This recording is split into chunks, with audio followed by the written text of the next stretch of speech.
Hey Oncers, thanks for checking out EskimoTV. I'm your host Jason Escamilla, and today we're going to be talking about Once Upon a Time, Season 6, Episode 17, Awake.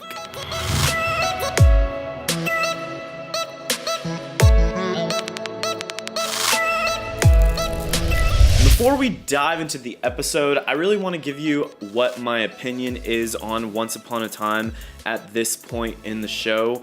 This is one of those shows that I think that its greatest moments were definitely Season 1B and Season 2. And I think that the show is so great during that time at developing these characters that we really care about. Rumple, Regina, Emma, Snow, Charming, that at this point, I don't care that it's probably not as good as it used to be. I just have to keep watching the show to find out what happens.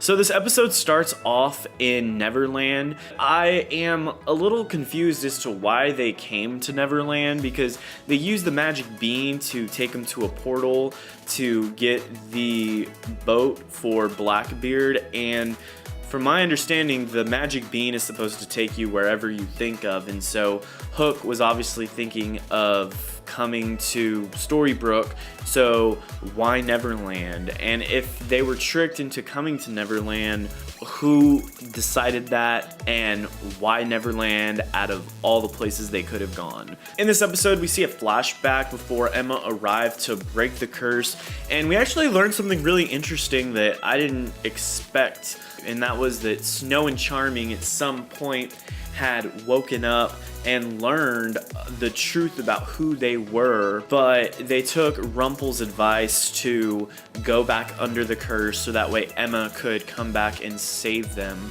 And one thing I want to talk about is how Rumple uses the word Emma to wake him up. If you remember back to the pilot, he really wants to know what the Savior's name is. He asks Snow and Prince Charming, "What's her name?" And he's like going crazy. And it was really important that he knew who the Savior was so he could have this word trigger his memory.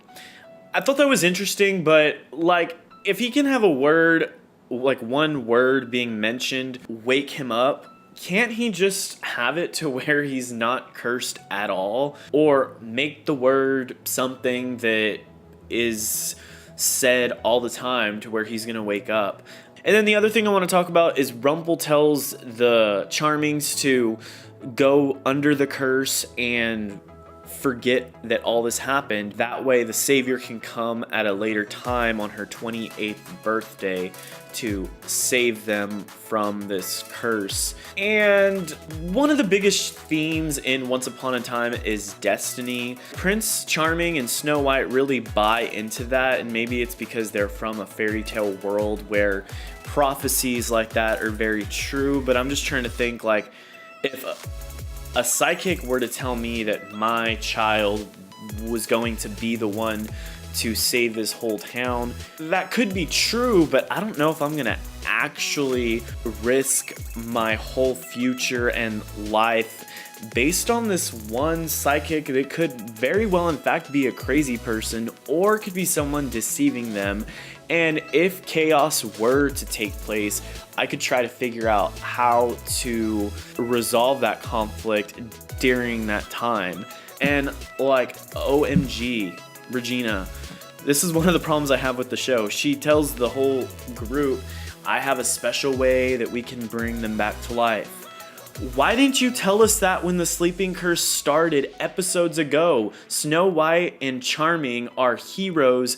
I'm more than sure people would have been more than happy to take a part of this curse for themselves to save them, as we all saw that people did. And that's one of the problems I have with Once Upon a Time. There's always a magic solution. I get it's a fairy tale world, the solutions aren't gonna be realistic, but when you propose a magic solution that we never would have been able to guess, it kind of is like a cheesy cop-out, like, oh, that's the solution. I do think that figuring out a solution that's not cheesy based on the premise that it is fairy tale characters would be very hard to do. So maybe this was just the best thing that the writers could think of. Overall, I thought this episode was okay. I am gonna continue to watch to see what happens. I'm curious as to what the Black Fairy is gonna do as we get to the final battle. I'm also curious as to if this final battle episode is gonna be the end of the series. That's a pretty epic season finale title, that this could be the wrap up and conclusion of Once Upon a Time. Let me know your thoughts on this episode, leave a comment, and if you like this review, please subscribe to EskimoTV, and I'll definitely be posting more reviews as the weeks come by.